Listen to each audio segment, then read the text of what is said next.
자, 다음 파트 보겠습니다. 이번에 이제 수송에 대한 얘기를 할 텐데, 수송을 종류를 이렇게 쭉 구분해서 각각이 어떤 특성이 있는가 그 얘기를 할 거예요. 자, 먼저 우리가 수동송의 종류 중에 수동송이라는 것 중에 확산이라는 것이 있습니다. 확산. 자, 확산이라고 하는 것을 우리가 생각할 때는 항상 촉진확산이라고 하는 것과 비교를 해야 돼요. 확산과 촉진확산은 비교를 하는 게 좋겠습니다. 둘의 차이점을 알아야 되니까요. 자, 먼저 확산이라고 하는 것. 확산은요, 어떠한 물질이 막을 마음대로 통과하는 것, 이걸 우리가 확산이라고 불러요. 어떠한 물질이 막이 있다고 했을 때 그 막을 마음대로 통과할 수 있는 것, 이게 확산입니다. 여기 있는 물질이 일로 통과할 수 있다. 여기 있는 물질이 일로 통과할 수 있다. 그 얘기예요. 자, 그렇다면 어느 한쪽에 물질이 많다면, 자, 위에 많아요? 그럼 아래쪽으로 내려오는 일이 더 빈번하게 일어나겠죠? 자, 그래서 우리가 순 이동이라고 하는 것은 농도가 높은 쪽으로부터 낮은 쪽으로 일어나는 것이 특징입니다. 자, 그래서 확산이라고 하는 것은 막을 자유롭게 통과하는 분자들, 얘들이 확산으로 다 이동하는 거예요. 자, 막을 자유로이 투과한다. 자, 그럼 이런 분자들은 어떤 분자들일까? 자, 막을 마음대로 통과한다면 크기가 작아야 돼요. 그래서 인지질 사이로 끼어들어갈 수가 있어야 되는 거고요. 소수성이 커야 됩니다. 그래야지 얘들이 막을 통과할 수가 있겠지. 자, 그래서 크기가 작은 또는 소수성이 큰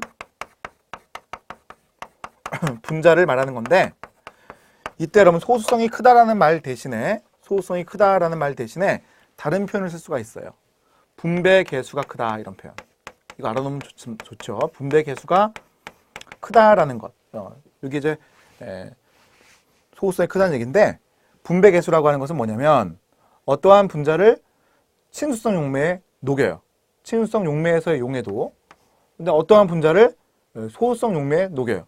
소수성 용매에서의 용해도. 그거를 비로 표현한 거야. 그러니까 분배 계수라고 하는 것은 소수성 용매라는 것에서의 용해도. 소수성 용매라는 것에서의 용해도. 자, 그 다음 분모는 친수성, 즉 극성 용매에서의 용해도라는 것을 비로 보여준 거야. 그럼 어떠한 분자가 소수성 용매에 더 잘 용해가 된다는 것은 그 분자가 소수성이 크다는 거잖아요. 잘 어울린다는 거잖아. 그래서 분배 계수가 크다라고 표현한 것은 소수성이 큰 거다라는 표현이에요. 그럼 이런 분자들은 누가 있을까요? 이런 게 누가 있을까요? 대개는 기체 분자죠. 이산화탄소 또는 일산화질소, 일산화탄소, 산소 이런 것들이에요. 이 확산으로 이동하는 것들은요. 자, 반면 촉진확산. 자, 얘들은 막을 통과하는 거는 맞는데 막을 자유롭게 통과하는 게 아니라 막을 통과할 수 있는 통로가 있어. 이 통로를 통해서만 이동하는 거야. 통로를 통해서만 이동을 하는 거죠. 통로를 통해서만 이동을 하는 거예요. 그럼 이쪽에 있어? 이렇게 이동하겠지. 알겠지? 그럼 막을 통과를 할 때 통로를 통해서만 이동하기 때문에 제한적이죠. 이동할 수 있는 구멍이 한정적이니까 제한적이에요. 저희는 통로 단백질, 채널이라고 부르는 것. 자, 얘를 통해 투과가 일어난다, 이런 게 특징이에요. 이런 애들도 크기가 작아야 될 거예요. 단백질을 통과해야 될 테니까. 그런데 대개는 친수성인 분자가 얘들을 통과하죠. 크기 작은 친수성인 분자. 크기 작은 친수성 분자. 얘가 통과를 할 것이다. 그건 분배 계수는 보통 낮은 애들이 이런 방식을 많이 보입니다. 자, 이때 이 채널이라는 거 있지? 통로 단백질 채널. 얘들의 특징이 뭐냐면 문이 있는 게 특징이야. 게이트. 문이 있는 게 특징. 문이 있음. 그러니까 문을 열었을 때만 통과하는 거고, 문이 안 열리면은 이거 통과 못 해요. 그러니까 어떤 특정한 시점에 특정한 자극에 의해서 문이 열리면 그때만 통과할 수 있다는 게 특징이죠. 어떤 것들은 문이 없어요. 그럼 늘 열려 있죠. 그럼 그때는 뭐 맘대로 왔다 갔다 하겠지만 반드시 이 통로를 통해서만 왔다 갔다 한다는 게 특징이 되는 거죠. 자, 종류를 한번 생각을 해봅시다. 종류. 자, 이렇게 통과할 수 있는 애들, 산소, 이산화탄소, 일산화질소, 스테로이드, 또는 뭐 지방산, 뭐 이런 것들이 확산으로 이동하는 거예요. 다 이게 소수성이 큰 분자들이지, 그지? 반면에 이런 애들이 통과한다라고 하는 것은 이온들이야. 뭐 Na 플러스, 자, Na 플러스는 Na 플러스 채널을 통해서 이동을 해요. 자, K 플러스, 그럼 K 플러스 채널을 통해서 이동을 해요. 또는 포도당. 자, 포도당이라는 문제는 약간 독특한데 확산으로 이동할 수 있는 것도 가능은 해. 어느 정도는요. 근데 이제 문제들에서는 거의 수송체를 통해서 이동하는 걸 얘기하기 때문에 포도당 수송체가 있어. 포도당 수송체. 얘를 통해서 이동하는 게 특징이다 라고 보시면 되겠습니다. 확산과 촉진확산을 구분하는 거죠. 이해가십니까? 자, 이제 속도를 잠깐 얘기해 볼게요. 자, 확산이라는 것이 속도가 빠를까, 촉진의 속도가 빠를까? 자, 확산의 속도가 더 느립니다. 왜냐면 농도 기울기라는 것, 즉 농도의 차라는 게 크게 안 벌어져요. 언제든지 왔다 갔다 할 수 있기 때문에 농도 기울기가 크게 안 벌어져. 대개 확산이라고 하는 것은 촉진 확산보다는 느린 게 일반적으로 맞아. 자, 그래프를 한번 그려볼게요. X축 농도차, 안쪽과 바깥쪽의 농도차를 말한다. 다음 Y축 순이동의 속도, 이동하는 속도, 단위 시간당 이동하는 분자의 숫자, 속도. 자, 그랬을 때 이렇게 바닥으로 깔리듯이 나오는 것. 자, 그 다음 이렇게 그래프가 급격하다가 평행을 보이는 것. 자, 이 둘의 차이. 자, 왜 생기느냐? 자, 얘는 확산이야. 속도가 느려. 그 차이가 벌어진다 하더라도 막을 통과해야 되기 때문에 어쨌든 느려. 특징은요, 계속 조금씩 증가해. 계속 증가해. 비례적으로 증가해. 계속 올라가, 계속. 알겠지? 어느 순간은 촉진학산보다 더 빠를 수도 있어요. 자, 촉진학산은요, 구멍을 만들어주는 거거든. 구멍을 만들었으니까 이제 빠르게 이동할 수는 있겠지. 자, 그런데 얘 둘의 농도 차이가 크다 하더라도 결국은 이 통로를 통해서만 이동하는 거기 때문에 이 통로를 통해서만 왔다 갔다 하는 거니까 제한상이 생기는 거예요. 그래서 어느 정도 이상의 농도가 되게 되면 더 이상 빨라지지 못하고 평형을 이루는 게 특징인 거죠. 알겠죠? 이거 좀 약간 좀 감소하는 것처럼 그려졌는데, 이거 그림 보니까요. 감소가 아니라 평형이에요, 평형. 네. 이렇게 계속 유지가 되는 거야, 유지. 이렇게 유지. 알겠지? 자, 이게 뭐예요? 촉진확산. 자, 어떠한 물질이 막을 통과할 때 어떠한 통로 또는 단백질을 통해서 이동을 해야 한다면 그것은 촉진확산이다라는 것을 촉진확산이라고 하는 것을 말하는 것이고요. 그 경우에는 속도가 빨라지다가 어느 순간 최대 속도에 도달한다는 거죠. 최대 속도. 알겠지? 자, 그래서 확산과 촉진확산을 구분을 할 수 있어야 돼. 구분. 자, 우리 교재를 한번 보시면요. 교재 수송의 종류와 에너지라는 것이 나와 있습니다. 앞에 이제 있는 내용들은 여러분 참고로 읽어보시고, 아래쪽에 들어가 보시면 수동송이라는 걸 얘기했습니다. 그지? 자, 막을 사이에 두고 물질 농도의 차이가 발생했을 때 세포가 가지고 있는 에너지를 사용하지 않고 연력학체 2법칙에 따라, 즉 농도가 높은 쪽으로 낮은 쪽으로 이동한다. 농도가 높다는 것은 얘들이 딱 모여 있다는 거니까 질소가 있는 거거든. 근데 질소가 있는 건데 농도가 없는 쪽으로 퍼지는 거니까 무질서해진다 이렇게 표현해요. 그래서 우리가 연력학 제2법칙, 무질서도가 증가하는 쪽으로 반응이 일어난다는 것과 같다라는 거지.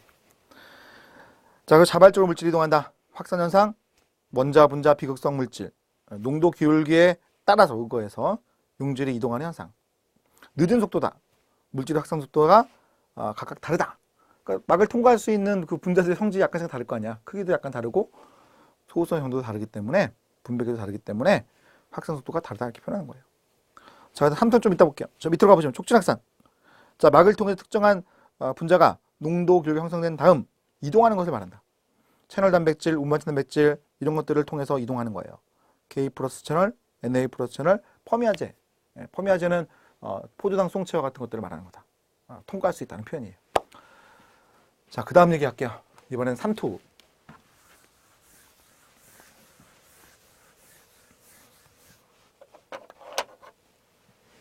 자, 삼투입니다. 자, 삼투라는 현상을 이제 보기 전에 제가 그림 하나 보여드릴까 합니다. 자, 이 그림은 어떤 그림이냐면 U자관이라는 관을 놔뒀어요. U자관, U자관. 자, 여기에 막을 놔뒀습니다. 막, 원형질막, 막. 양쪽에 제가 소금물을 붓습니다. 이쪽에 소금물을 부어요. NaCl, NaCl. 자, 고농도, 농도를 높게 이쪽을 고농도, 이쪽을 저농도로 부었어요. 우리가 농도를 뜻하는 용어가 있습니다. 농도를 뜻하는 용어, 뭐 2몰, 1몰 이렇게 하는 거야. 몰이라고 하는 것은 1리터의 용액 안에 분자의 개수가 6 곱하기 10의 23승계 있다. 그게 이제 몰이라는 단위예요. 그걸 곱하기 2만큼 있는 거지. 얘는 곱하기 1만큼 있는 거예요. 6 곱하기 10의 23승계 분자만 있는 거예요. 그럼 얘를 각각 넣게 되면 같은 양에 이렇게 용액을 넣었을 텐데 시간이 지나잖아요. 그럼 어떻게 된다? 바뀌어. 얘의 높이는 낮아지고요. 죄송합니다. 얘의 높이는 높아지고요. 자, 얘의 높이는 낮아지는 거야. 그럼 어떻게 돼? 물이 일로 이동했다는 거지? 즉 고농도인 쪽으로 물이 간 거예요. 그럼 왜 갔을까라는 거죠. 왜? 자, 여기 보시면요. 자, 이쪽에 이제 NaCl이 고농도로 있어. 이쪽은 저농도야. 막이 있고요. 자, 물이라고 하는 분자들이 이런 애들과 들러붙어 있어. 수화를 시켰지. 그러면 자유로운 물 분자라는 것들이 있는데 얘들은 오른쪽에 더 많아. 왼쪽에 더 적어.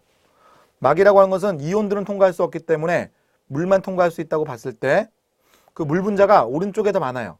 자유로운 물 분자가 오른쪽에 많아. 그러니까 왼쪽으로 이동해. 즉 용액의 높이를 똑같이 넣어줬을 때에는 물 분자의 개수가 사실은 같았을 텐데 왼쪽에 수화된 물 분자가 있다 보니까 들러붙은 물 분자들이 있다 보니까 자유로운 물 분자들 이런 애들은 숫자가 상대적으로 적어요. 그럼 오른쪽은 이런 물 분자가 많기 때문에 오른쪽으로 이동해 간다라는 겁니다. 그러면 물 분자 입장에서 본다면 오른쪽에 분자 수가 많은 고, 왼쪽이 저니까 확산한 거죠. 그래서 요즘 시험 문제를 보면요. 전부 다 이렇게 나와요. 삼투는 물의 확산 현상이다 이렇게 표현합니다. 물의 확산 현상. 자유로운 물 분자가 고에서 저로 간 거예요. 그러다 보니까 높이가 왼쪽이 올라간다라는 표현이 나옵니다. 오케이? 이해가요? 자, 그래서 우리가 삼투라는 얘기를 이제 했을 때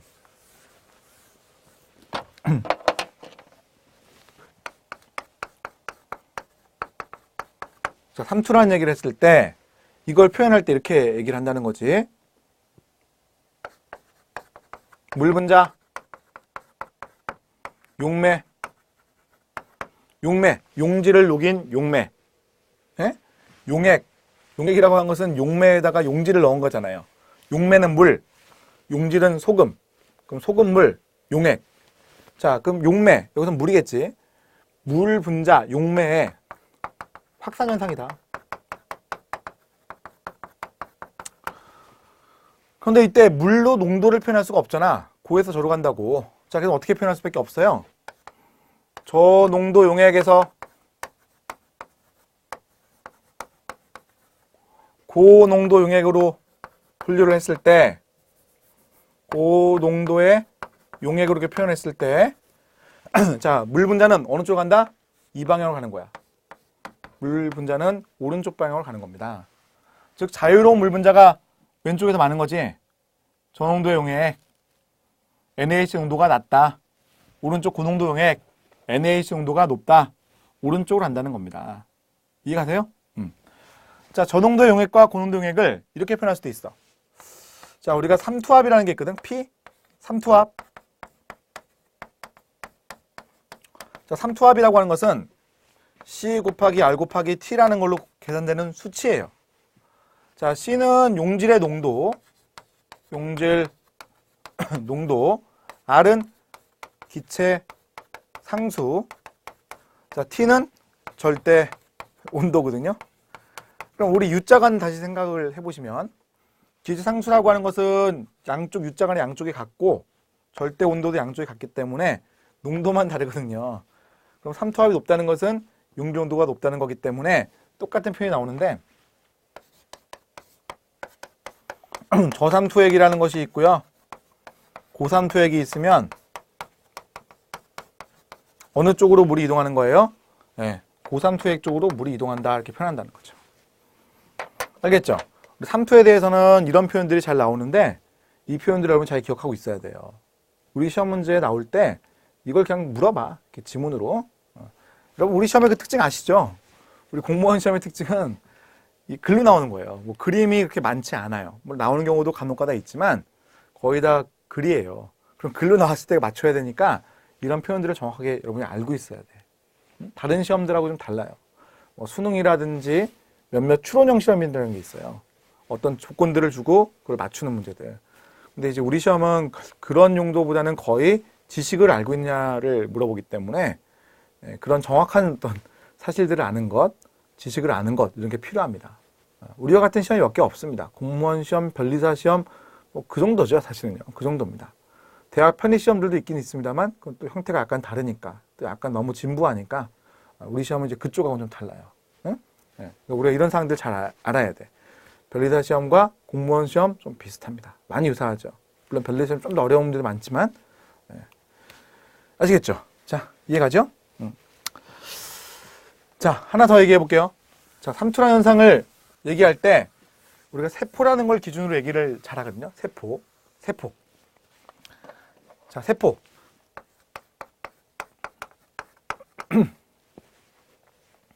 자, 세포는 동물세포라고 하는 세포가 있고요. 식물세포라는 세포가 있습니다. 물론 다른 것들도 많이 있습니다만 우리가 이제 비교를 할 때 동물세포, 식물세포 이렇게 구분하거든요. 자, 동물세포라고 하는 것은 대표적인 케이스가 적혈구인데 적혈구 항상 실험을 하는데 적혈구라고 하는 것은 바깥쪽에 세포막이라는 세포막 오늘 배운 거 세포막이라고 하는 거 이거 하나만 딱 있는 거예요. 반면에 식물세포 이건 이제 말 그대로 식물세포인데 식물세포는 이렇게 막도 있지만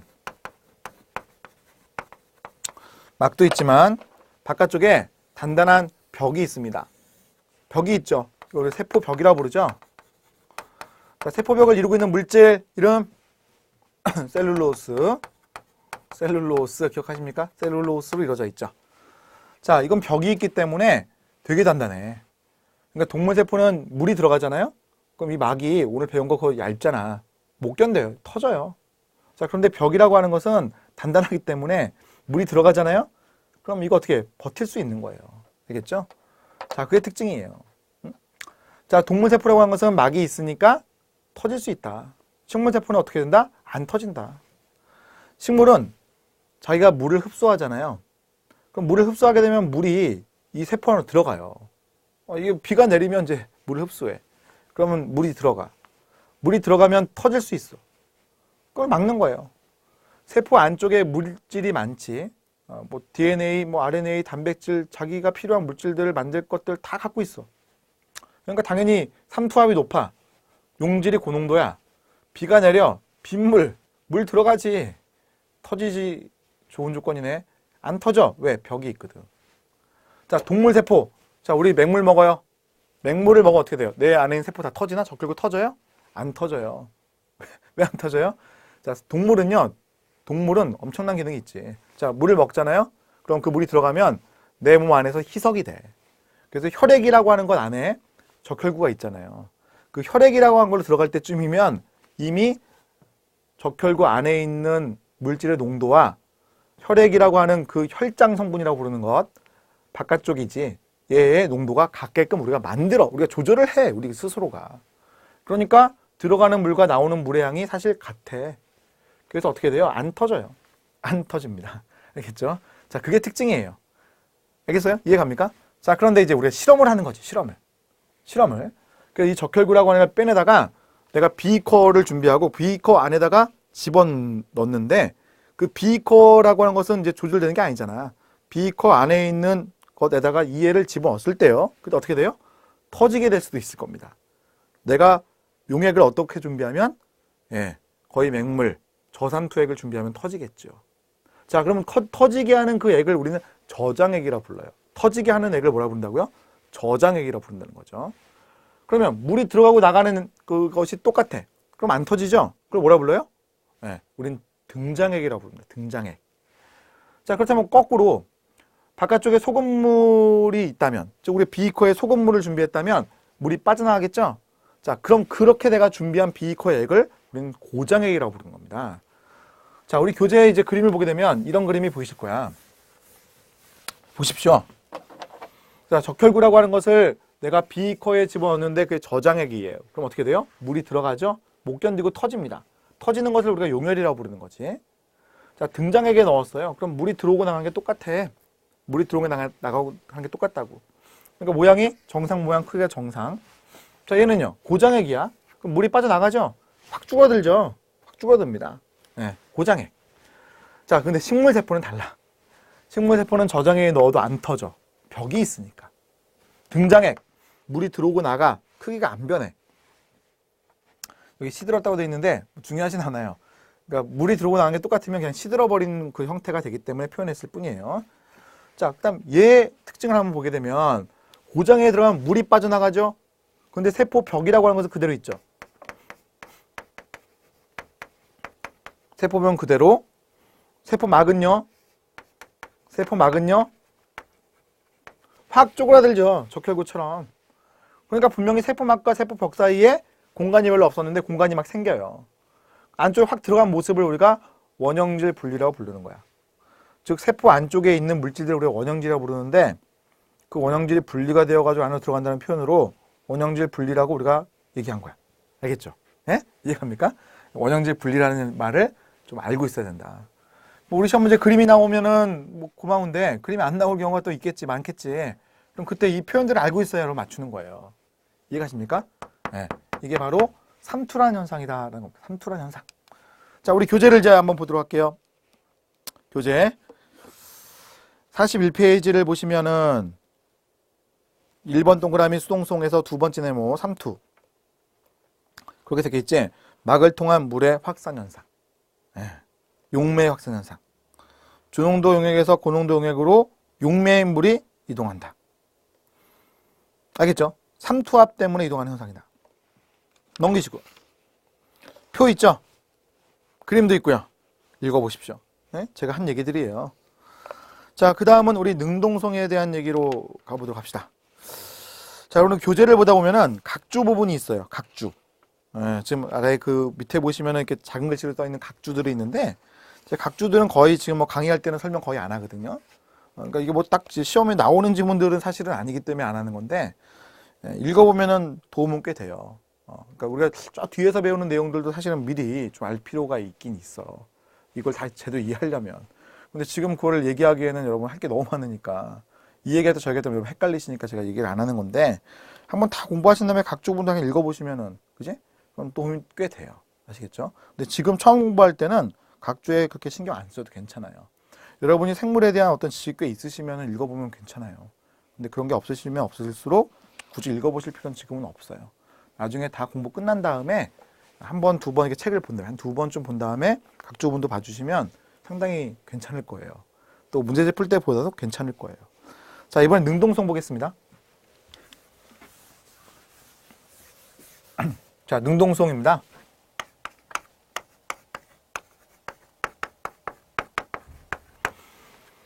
자, 능동성이라고 하는 것은 에너지를 쓰는 것들이 능동성입니다. 그래서 능동성이라고 하는 것들은 에너지를 소모하는데, 에너지를 소모하는 애들이 1차 능동성이라는 것도 있고 1차 능동성, 2차 능동성이라는 것도 있거든요. 그런데 이거 말고도요, 사실은 거대 분자일성이라는 거 있었죠. 외포작용, 내포작용, 그놈들도 능동성입니다. 왜? ATP라고 하는 에너지 분자를 써요. 아시겠죠? 자, 근데 오늘 이제 먼저 얘네 둘을 얘기할 거야. 얘네 둘을 얘기하겠습니다. 자, 역시 비교해서 아는 거고요. 시험에는 거의 예를 내요. 예를 거의 내지 않습니다. 근데 이제 우리가 표현할 때 두 개를 같이 얘기를 잘하니까 우리가 능동성이라고 하는 걸 먼저 한번 보도록 하겠습니다. 자, 1차 능동성. 자, 얘는요, ATP를 소모하는 애입니다.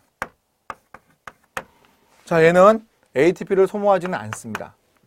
그러나 에너지를 소모하긴 합니다. 그럼 이 에너지가 이제 무슨 에너지냐면 얘가 작동을 해야 작동할 수 있는 거예요. 1차, 2차라고 표현했잖아. 그래서 1차 때 이미 에너지를 썼다. 난 네가 쓴 에너지를 가지고 내가 수송하겠다. 그래서 에너지가 소모는 된다라고 얘기하는 겁니다. 오케이? 직접적으로 ATP를 쓰지는 않습니다. 자, 대표적인 예가 있습니다. 펌프. Na 플러스 K 플러스 펌프. 자, 펌프들이 다 얘야. 칼슘 펌프. 예, 이렇게 정해져 있어요. 자, 2차 능동성은요, Na 플러스 이온 얘와 포도당을 같이 이동할게 공동송 이런 것들이야. 워낙 대표적인 거죠. 다른 것들도 많이 있지만 이런 것들이야. 그럼 느낌이 뭐 올까요? 자기 보시면요. Na 플러스 이온을 이동시켜 놨거든요. 앞에서. 그지? 그럼 얘를 이용해서 수송한다라고 했을 때 2차 운동이라고 부르는 거예요. 자, 그림을 한번 볼게요. 자, 이게 세포야. 자, 세포에 Na 플러스 K 플러스 펌프라는 애가 있어. Na 플러스 이온은 바깥으로 3개를 내보내. 반드시. 개수가 딱 있어. 3개. 자, 그때 안쪽으로 K 플러스 이온이 2개가 들어와. 3개, 2개 이렇게 정해져 있어요. 그리고 세포의 안쪽에서는 ATP라고 하는 분자를 써. 자, ATP라고 하는 분자는 여러분 좀 생소할 수가 있는데 아데노신 트리포스페이트 약어예요. 우리가 유클레오티드라는 걸로 배웠을 때 바로 그 놈이야. 그래서 걔는 ATP라고 하는 분자는 RNA를 구성하는 성분일 수도 있지만 에너지 성분일 수도 있습니다. 우리 에너지 이름이에요. 아데노신 트리포스페이트 에너지 이름. 아데노신 트리포스페이트라고 하는 애가 에너지로 쓰입니다. 우리 잠깐 위에다 그려볼게요. 트리포스페이트니까 인상기에 3개가 있는 거고요. 오탄당이 있고요. 아데노신이 있는 거예요. 자, 그러면 아데노신 트리포스페이트에서 얘를 이렇게 잘라. 그러면 아데노신 다이포스페이트 그리고 인상기 하나 이렇게 쪼개지게 됩니다. 그 쪼개질 때, 잘라질 때 에너지가 나와요. 그 에너지를 가지고 이 일을 한다고 생각하시면 되겠습니다. 자, 그러면 여기서는 ATP를 직접 써가지고 Na 플러스는 무조건 밖으로 나게 보내고요. K 플러스 안은 무조건 갖고 들어온 거예요. 그럼 이걸 이제 이용하는 거지. 자, 얘는 자 Na 플러스 이온을 내보냈어. 누가요? 얘가요. 아, 그래? 그럼 NAF 바깥쪽에 많겠지.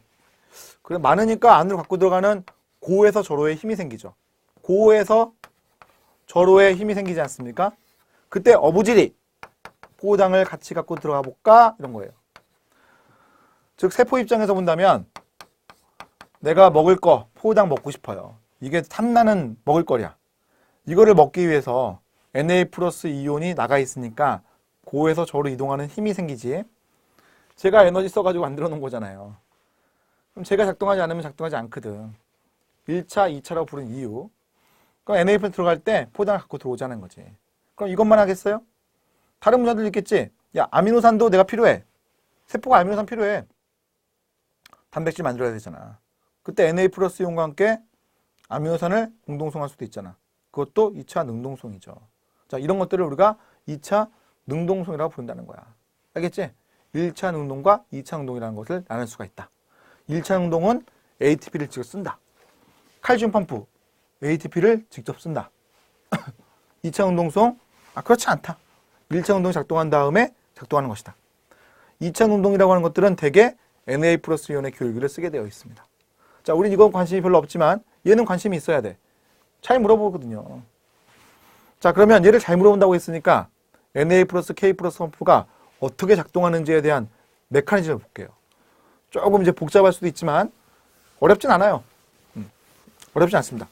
절차에 따라서 보는 거기 때문에 이거 진짜 어렵지 않거든요. 봅시다. 자, 여기 그림이 있어요. 교재에 있는 그림이기도 합니다. 볼게요. 자, 이 세포가 이렇게 있을 때 세포의 바깥에 있는 액은 세포의 외액이죠. 세포의 안에 있는 액은 세포질, 세포 내액입니다.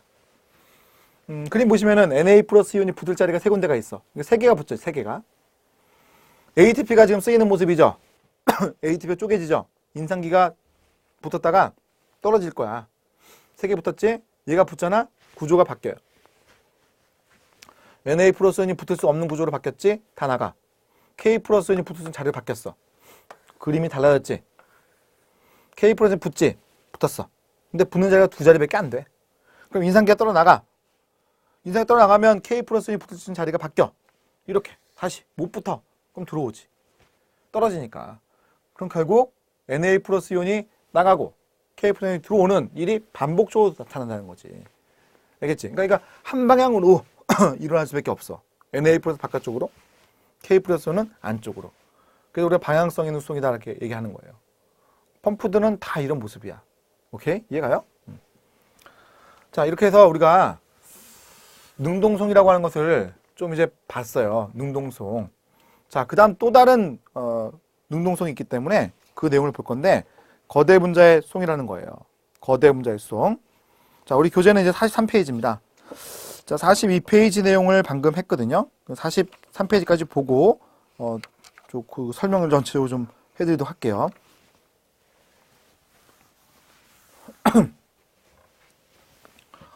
자, 이번에는 거대 분자의 수송이에요. 큰 분자, 단백질보다 큰 분자는 어떻게 통과할까? 뭐 이런 얘기지. 단백질보다 큰 분자는 어떻게 통과시킬까? 자, 거대 분자 수송을 하는데 어떤 분자를 갖고 들어온다면 내포작용. 내포작용은 세포 내 섭취작용.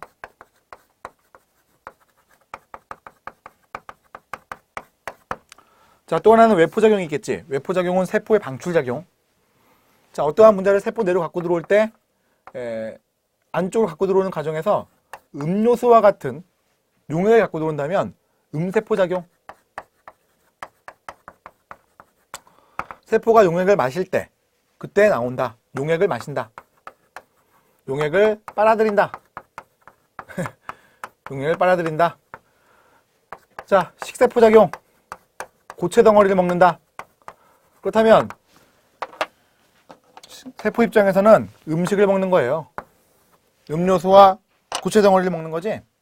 자, 이것은 고체 덩어리를 감싸 먹는다. 이것이 식세포작용이야. 대표적인 것을 예를 들자면 백혈구라고 하는 애가 있습니다. 백혈구. 들어보셨죠? 자, 백혈구라고 하는 애가 세균을 먹어요. 백혈구의 식균작용. 세균을 먹어요. 이런 것은 식세포작용이야. 식세포작용. 오케이? 자, 그림 좀 이따 볼게요. 자, 그 다음 뭐가 있다? 수용체 맥의 내포작용이 있다. 수용체 맥의 내포작용이 있다라는 것도 우리가 알아놔야 돼. 자, 얘는 좀 독특한 특성이 있으니까 일단은 제가 제목만 알려드리고 곧 그림 보면서 제가 설명을 다시 드릴게요. 이건요. 자, 그 다음 뭐가 있다고요? 외포작용이 있죠.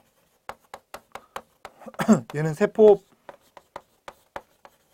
외 바깥쪽으로 방출하는 작용이에요. 세포의 방출작용. 그래서 우리가 뒤에 가면은 동물 생략을 배울 때 뭐 호르몬의 분비라든지 또는 신경 전달 물질, 신경세포가 분비하는 것, 신경 전달 물질의 분비라든지 이런 것들은 외포작용을 나가는 거야. 자, 이렇게 이제 우리가 크게 틀을 나누어서 정리할 수가 있습니다. 자, 내포작용이 되었건 외포작용이 되었건 얘들은 전부 다 ATP를 소모하기 때문에 당연히 능동송의 한 종류라고 볼 수가 있습니다. 오케이? 아시겠죠? 자, 우리 특징들 아시겠어요? 자, 그럼 음세포작용이라고 하는 것, 요거부터 한번 우리가 그림을 한번 볼 텐데, 자, 이건 빨아들인다고 했어요. 빨아들인다. 어떻게 될까? 자, 여기에 있는 용액을 내가 먹고 싶어. 여기 있는 용액을 먹고 싶어. 그럼 세포가 이렇게 함몰되어 들어가는 거야. 그러니까 이 용액이 이렇게 싹 들어올 거 아니에요. 그게 먹는 게 음세포작용. 자, 식세포작용이라고 하는 것은 감싸 먹는 거야. 여기에 고체 덩어리 세균이 있는데 얘를 먹고 싶어요. 그럼 백혈구가 이렇게 자기를 앞쪽으로 이렇게 내밀어. 알겠지? 이렇게 내밀어. 이렇게 쭉 내밀어서 감싸먹는 거야. 알겠지? 이걸 이제 우리가 가짜 다리라고 부른다고. 위족. 이걸 이제 위족이라고 부르는데, 위족. 이 가짜 다리를 내어가지고 먹는 거예요. 자, 수용체의 내포정이라고 하는 것은 수용체라고 하는 것을 이렇게 놔뒀어. 이게 이제 수용체야, 수용체. 리셉터 수용체. 그럼 여긴가 뭔가 좀 붙지. 그럼 결합하는 것만 먹는 것이 수용체 맥의 내포정응이야. 아. 자, 이 기장은 마치 덫을 놔두고 무언가를 먹는 것과 비슷하다 이렇게 표현할 수가 있습니다. 자, 외포정이라고 하는 것은 세포 안에 어떠한 물질을 내가 갖고 있어. 이 갖고 있는 애를 세포막과 융합을 시켜.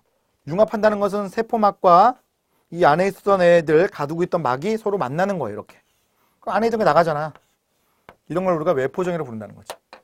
근데 이 과정은 전부 다 ATP가 쓰이기 때문에 우리는 능동성이라고 부른다는 거예요. 자, 그런데 얘는 좀 더 우리가 자세하게 보자고. 수용체의 내포정은 좀 더 자세하게 보자.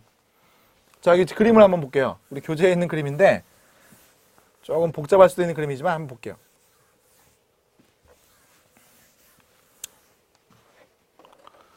자, 여기 보세요. 자, 여기 수용체가 있죠? 자, 여기만 볼게요, 여러분. 수용체가 있지? 무언가가 붙었지? 이걸 내가 먹고 싶은 거야. 먹고 싶은 분자가 이 분자야. 이런 분자들 우리가 리간드라고 불러, 통칭해서. 리간드의 종류로는 LDL도 있고요. 들어보셨어요? LDL, 저밀도 질단백질. 또는 철 분자도 있어요. 철과 함께 붙어있는 페리틴. 잘 내진 않지만 트랜스페린. 네. 철과 함께 붙어있는 트랜스페린이라는 게 있습니다. 자, 우리 몸에 지질 성분들을 이렇게 운송을 해야 돼.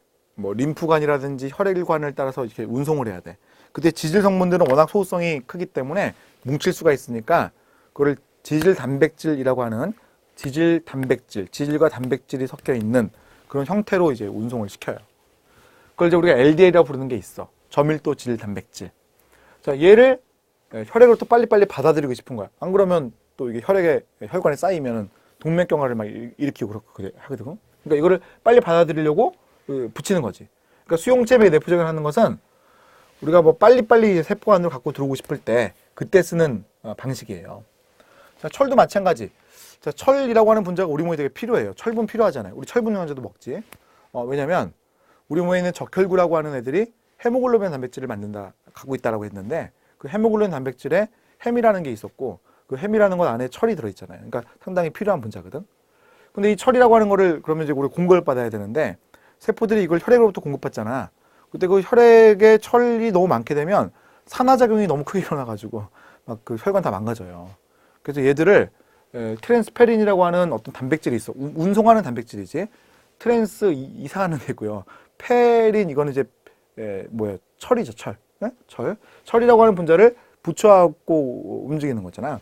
자, 그런데 이런 단백질이 그러면 같이 이렇게 다니고 있는데 얘들도 그래도 가만 냅두면 이 철이라는 것에 산화가 너무 잘 일어나니까 혈관이 또 망가져요. 그러니까 이거를 빨리빨리 받아들이려고 이런 덫을, 수용체를 놔둔 거죠, 세포들이요. 자, 그러면 LDL이라고 하는 이런 분자들은 우리 몸에 있는 많은 세포들이 흡수를 하는 거고요. 요 트랜스페린을 잡을 수 있는 애들은 우리 몸에 적혈구를 만드는 쪽에서 그 세포들이 받아들이는 거라고 생각하시면 되겠습니다. 그럼 얘가 이제 붙죠. 자, 얘가 붙으면은 수용체라고 하는 애들이 리간드가 쭉 붙었을 때 이렇게 아래쪽으로 함몰되어 들어가는 모습이 나타나요. 실제로는 요 클라스린이라고 불리는 단백질들이 서로 이렇게 격자를 이렇게 서로 이어지거든. 이어지면 어떻게 돼요? 이게 서로 붙으니까 아래로 내려가는 현상이 발생을 해요. 서로 이렇게 스크랩을 짜듯이 다 이어 붙는 거지. 자, 그럼 아래쪽 쭉 들어가게 되었을 때 최종적으로 이걸 딱 끊으면서 안 내부로 들어가요. 그러니까 이제 들어간 얘를 우리가 클라스린, 클라스린이라고 하는 것과 클라스에 감싸져 있는 소낭이다. 클라스린 으로 피막에 쌓여져 있는 소낭이다 라고 부르는데 얘가 이제 들어온 거죠. 그래서 항상 수용체에 대해 표현할 때는 클라스린이라는 애가 등장을 하고요. 얘가 소낭을 만들어서 들어온 거예요. 들어왔죠? 자, 그럼 여기 들어온 게 이게 뭐예요? LDL 또는 트랜스페린이라는 애가 철과 같이 붙어 있는 거죠. 그럼 얘가 이제 내 몸 안에 들어왔으니까 얘를 이용해야 되는데 얘가 잘 못 나오죠. 크기가 큰데 어떻게 나오겠어요? 크기가 큰데 어떻게 들어오겠어요? 들어올 수 있었으면 이미 여기서 들어왔지. 그지? 얘가 지금 일로 들어올 수는 없어. 예. 그럼 얘를 이제 끌고 가. 어디로? 리소좀이라는 데로 끌고 가는 거예요. 리소좀. 그럼 리소좀은 분해할 수 있는 가수분해 효소라는 것들이 들어있어. 그래서 그 리소좀과 얘가 융합을 하기 때문에 얘가 융합을 하기 때문에 그 안에 들어있었던 애들이 가수분해 요소에 의해서 다 잘라져요. 그럼 잘라지면 그때 이제 들어올 수 있는 거야. 알겠지? 뭐 일부는 골지체로 갈 수도 있는데 그 얘기는 제가 저 얘기들은 제가 세포 구조를 얘기하면 다 해드릴게요. 지금은 여러분 일단은 이런 모습이다라는 것까지만 좀 기억을 해주세요. 네? 자, 여기 보시면 수용체. 이거 다시 재활용해야지. 그러니까 들어왔다가 얘만 빠져나가. 클라스린. 또 재활용해야지. 들어갈 때 또 빠져나가는 모습이에요. 이해가세요? 이해가십니까? 자, 여기까지 내용을 잠깐 우리 교재로 만나보겠습니다. 잠깐 볼게요. 42페이지죠? 자, 능동성입니다. 자, 주로 펌프라고 불리우는 마개인 운반체 단백질에 의해서 에너지를 사용하는 거야. ATP를 씁니다. 1차 능동성을 표현했죠. 물질의 농도 기울기하고는 상관없이 이동이 되는 거예요. 대표적인 케이스가 나트륨 펌프입니다. 나트륨 칼륨 펌프. 나트륨 칼륨 펌프는 다른 말로 이렇게도 불러요. 나트륨은 소듐, 그 다음 칼륨은 포타슘. 그래서 소듐 포타슘 펌프 이렇게 부르기도 하거든요. 소듐 포타슘 펌프. 그래서 우리 아래에 보시면 그런 말 있죠. 소듐 포타슘. 자, 오른쪽 가보시면요. 또 다른 능동성이라고 나왔습니다. 자, 2차 능동성은 생략이 되어 있고요. 지금 교재에. 우리가 이제 배웠고요. 그죠? 자, 2차 능동성을 이제 보게 되면 세포의 합체작용이라는 게 있습니다. 세포의 합체작용. 저 밑에 가보시면 내포작용이라고 표현되어 있죠. 자, 원형질막의 함입으로, 원형질막은 이런 세포막들을 우리가 원형질막이라고 부르는 거고요. 세포 안에 들어있는 물질이 원형질이니까 이걸 원형질막이라고 불러요. 자, 원형질막의 함입으로 물질이 세포 내로 유입되는 것을 말한다. 그 유입된 물질이 이제 크기 때문에 리소좀과 융합을 해야 돼요. 그럼 그 안에 들어있는 가수분해 요소가 있는데 걔가 이제 분해를 해준다 이런 얘기예요. 자, 넘겨보시고요. 자, 세 가지가 있죠. 식세포작용, 음세포작용. 식세포작용, 세포가 위족을 만들어내어서 감싸죠. 그리고 갖고 들어온다. 대의세포 백혈구의 한 종류예요. 대식가, 백혈구 한 종류. 박테리아를 먹는 과정이 대표적이다. 음세포작용, 세포가 주변에 있는 액체를 세포 내로 빨아들이는 거죠. 자, 그다음 수용체맥의 내포작용. 세포막에 특수한 수용체가 있어요. LDL 먹고 싶어? 그럼 LDL 수용체. 자, 물질과 결합을 했죠. 그럼 막으로 둘러싸인 피막 소낭이 안으로 들어온다는 거죠. 네? 네. 대표적인 케이스 밑에 보시면요. 저밀도 질단백질 보이세요? LDL. 자, 그 세포막에 있는 LDL 수용체에 결합을 해서 들어오는 케이스. 자, 트랜스페린과 결합한 상태로 철이 혈액에 있는데 그 혈액에 있는 거를 가지고 들어오는 거지. 그러니까 이런 애들은 혈액에 많이 있는 것을 원치 않는 분자들이야. 그 분자들을 갖고 들어오는 거지. 그지? 그러니까 혈액으로부터 이런 분자들, LDL과 철 분자를 제거하고 싶은 거죠. 어떻게 보면. 세포가 빨리빨리 갖고 들어오고 싶은 거니까. 자, 그다음 세포의 방출작용, 외포작용입니다. 세포 내에서 발생한 노폐물, 또는 분비할 단백질, 호르몬들, 단백질 호르몬, 또는 신경 전달 물질 이런 것들을 밖으로 분비하는 건데 세포 안에 분비가 될 때 경로가 있어요. 소포체, 골지체라는 걸 통해서 가게 돼 있습니다. 소포체, 골지체를 이제 뒤에서 배우실 테니까 지금은 크게 신경 안 써도 괜찮아. 자, 이렇게 해서 우리가 수송이라고 하는 파트를 봤습니다. 비단원이 끝났어요, 여러분. 비단의 내용은 많지는 않은데 이것도 잘 냅니다. 우리 시험에 잘 내니까 별로 많지 않은 내용이지만 한 문제 맞출 수 있는 내용들이라서 잘 정리하도록 하시고 그 다음에 이제 C단원이 있어요. 우리 세포의 구조 그쪽 이제 갈게요. 자, 그거 가기 전에 잠깐 하나 더. 제가 우리 강의할 때 처음에 상피세포에서 수송을 말씀드린다고 했는데 그거 잠깐 말씀드리고 비단원 마칠게요. 자, 상피세포 수송입니다. 누구에게 한다고 할까? 자, 소장, 가장 대표적이죠. 소장. 자, 소장 여러분 우리 몸에 소장 그거 말하는 거예요. 자, 소장이 있습니다. 소장. 이게 소장이에요. 이게 소장입니다. 소장. 자, 소장은 매우 긴 관이죠. 7m. 매우 긴 관. 자, 이걸 통해서 이제 음식물이 지나가고 있죠. 음식물이 지나가고 있습니다. 자, 이 음식물로부터 내가 이제 먹고 싶은 물질이 있어요. 내가 필요한 에너지원이 있어요. 그거를 받아들이고 싶은 겁니다. 자, 음식물에는 뭐가 있을까? 네, 포도당이 있는 거죠. 그래서 포도당을 내가 갖고 들어오고 싶은 거예요. 알겠죠? 자, 그러면 포도당을 내가 갖고 들어올 때에는 이쪽이 내 몸의 안쪽이기 때문에 포도당을 이렇게 갖고 들어오게 되겠죠? 자, 포도당을 내가 밖으로 내보내면 되겠어요? 이렇게 하면 될까요? 이건 안 되지. 이건 큰일 나요. 소장 쪽으로 들어가 버리게 되면 대장 거쳐가지고요. 몸 밖으로 나갑니다. 그럼 나는 오히려 포도당을 잃어버려요. 그러니까 어떻게 돼야 돼? 항상 이렇게 갖고 들어야 된다고. 그럼 방향성이 정해져 있죠? 우리 방향성이 정해져 있으면 뭐라고 부른다고? 극성송한다고 그랬죠. 극성 수송을 해야 하는 거예요. 극성 수송을요. 자, 그렇다면 이 부분을 내가 확대해 가지고요. 여기에 있는 세포를 얘기할게요. 자, 바깥쪽과 접하고 있는 세포들은 우리가 상피세포라고 불러. 입 벌리면 이 안쪽에 있는 상피세포들도 상피세포죠. 그럼 여기를 확대하게 되면 이런 그림이 나올 거예요. 그렇지? 이런 그림. 자, 이쪽 안쪽을 우리가 소장의 안쪽 공간 내강이라고 부른다면 이 부분이 소장의 내강이고요. 이 안쪽 부분에 있는 것을 우리가 모세혈관이라고 생각한다면, 즉 우리 몸에 있는 혈관들 모세혈관 생각한다면 이쪽이 모세혈관이 있는 쪽이 되겠지. 자, 우리 용어를 하나 이제 기억하는데, 모세혈관이 있는 쪽에 있는 이 세포의 면을 우리는 기저면이라고 부를 겁니다. 앞으로요. 베이절 서피스 기저면. 반면에 모세혈관과 반대쪽에 있는 면, 이거 내강에 있는 면, 이 면을 우리는 정단면이라고 부를 겁니다. 정단면. 이런 표현 많이 나올 거예요. 상피세포에서 바깥쪽으로 접하는 면을 정단면, 안쪽과 접하는 면을 기저면. 항상 이렇게 불러요. 항상. 알겠지? 자, 그러면 포도당을 갖고 들어와야 되는데 항상 내부로 갖고 들어와야 돼. 항상 내부로 갖고 들어간다고.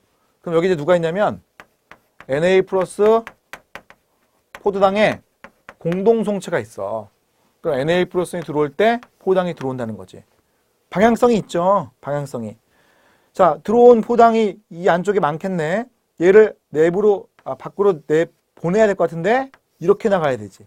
그래야 포도당이 이동하는 거잖아요. 포도당이 이렇게 이동한다는 거지. 자, 여기에 있는 것은 포도당 수송체. 촉진학산화는 애가 있어. 촉진학산화는 애. 포도당의 농도가 높을 때 밖으로 나올 수 있는 거예요. 알겠죠? 그렇다면 포도당이라고 하는 거 생각해 보면 결국 이렇게 들어온 거잖아요. 보시면 이렇게 들어오잖아요. 그죠? 이렇게 들어오는 거라고. 그래서 상피세포라고 하는 것은 항상 극성송한다는 특징이 있고, 그때 정단면과 기저면이라고 하는 것은 이러한 수송이 다르다는 걸 아십시오. 정단면에서는 어떻게 해요? 세포의 안쪽으로 갖고 들어왔지만 기저면에서는 세포의 바깥으로 나가잖아요. 다르죠. 근데 그렇게 했기 때문에 방향성은 전체적으로 내 몸 안으로 갖고 들어오게 된 거야. 그럼 포도당은 갖고 들어오는 거였지만 뭐 어떤 분자들은요 필요 없어서 나가는 것도 있겠죠. 그때는 반대로 될 거예요. 그지? 그러니까 포도당은 내가 필요하니까 갖고 들어오는 거고, 상피세포에서 어떤 분자들은 거꾸로 나가는 것들도 있을 거라는 거죠. 출제는 안 하지만. 오케이? 예. 그래서 상피세포라고 하는 것은 항상 극성송이 일어난다는 게 특징이고, 극성송이 일어날 때 정단면과 기저면이라는 것에 구분을 하고 그들에서 각각 일어나는 송이 다르다라는 것을 좀 기억해 주시면 좋겠습니다. 오케이? 이해가요? 자, 이걸 좀 용어들을 좀 알아놓으십시오. 이게 무슨 말인지는 알아야지 뒤에서 하는 얘기들을 좀 할 테니까. 자, 그럼 이렇게 해서 우리가 비단원에 대한 얘기를 했어요. 비단원에서 얘기를 했어요. 세포막과 수송이라는 얘기를 쭉 했습니다. 그 사항들을 여러분 잘 기억하셔야 돼요. 우리 그 앞에 다시 매핑 한번 가보세요. 자, 매핑 한번 가보세요. 자, 이거였죠? 다 했어요, 여러분. 다 했습니다. 여러분이 공부가 딱 끝나시면은 이 맵 한 거를 꺼내 놓으세요. 꺼내 놓으시고 여러분이 이 비단원에서 내가 아는 게 뭔지 모르는 게 뭔지 생각을 할 수 있어야 돼요. 내가 막의 비대칭성이라는 이게 무슨 말인지 아는가? 단백질의 구조와 특성이 뭔지 아는가? 유동성이 뭔지 아는가라는 거죠. 제일 마지막에 있는 주제를 여러분이 알아야 되는 거예요. 물론 큰 카테고리를 나눠가지고 내가 이야기의 흐름을 쫓아간다. 그건 되게 좋은 일이고요. 결국 끝에 있는 것들이 결국 무엇을 의미하는지를 알아야죠. 확산, 촉진학산 3투. 그지? 1차 운동송, 2차 운동송, 상피세포에서의 이러한 수송, 극성송, 음세포작용, 식세포작용, 수용체작용, 외포작용을 알아야 되죠. 알아야 됩니다. 오케이? 자, 출제가 여러분 잘 나오는 것들을 생각해 보면 세포막 자체의 구조, 막의 비대칭 가지고 하는 구조, 유동성, 확산과 촉진에서 비교, 삼투, 1차 운동성, 수용체의 내포작용, 이렇게가 출제가 잘 나오는 얘기들이야. 알겠지? 우리가 꼽아낼 수 있어요. 어떤 것들이 중요하다라는 것. 알겠지? 이거 꼽아낼 수 있다고. 자, 여러분 다시. 이거 봤지? 책 내용 알고. 그럼 뒤로 가. 뒤로 가요. 436페이지, 7페이지를 보세요. 436페이지, 7페이지. 36, 436. 거기 보시면 뭐가 있습니까? 8, 9, 10. 아, 우리가 지금 이 얘기했죠? 간단하게 적혀 있잖아. 최소한 이게 뼈대야. 이거를 통해서 뭐예요? 아는 거예요. 이걸 우리가 먼저 머릿속에 넣어야 돼. 그래야 얘들을 통해 갖고 아는 거지. 자, 매핑이라고 하는 것에 대해서 제가 설명을 드렸어요. 어떤 것들을 정리해야 된다. 그럼 이 각각의 것들에 대한 간단한 요약들이 필요한데 그게 책 뒤에 있어. 요약집. 이걸 이제 그러면 확장을 좀 알았어. 그럼 어떻게 돼요? 책에 있는 내용을 이제는 더 확장하는 거야. 책의 내용을 확장해. 그럼 여러분이 이제 지식이 쌓였지? 그지? 그럼 그거 가지고 문제를 풀어보면 되는 거야. 우리 문제는 거의 다 단답형이고 지식형이기 때문에 맞출 수 있으면 되는 거잖아요. 어려운 내용이 있었어? 약간 뭐 생각을 하게 하는 게 있었어? 그럼 그 정도 생각하는 거예요. 어려운 일이 아니라고. 그걸 하고 문제를 풀면 틀림없이 고득점이 나오게 되는 거지. 알겠죠? 이해갑니까? 자, 이렇게 해서 우리가 비단어에 대한 얘기를 하면서 여러분 공부한 요령 한 번 더 제가 강조를 해드렸으니까 이대로 우리가 공부를 해나가는 거야. C도 마찬가지 쭉쭉쭉쭉 하나씩 해가자고요.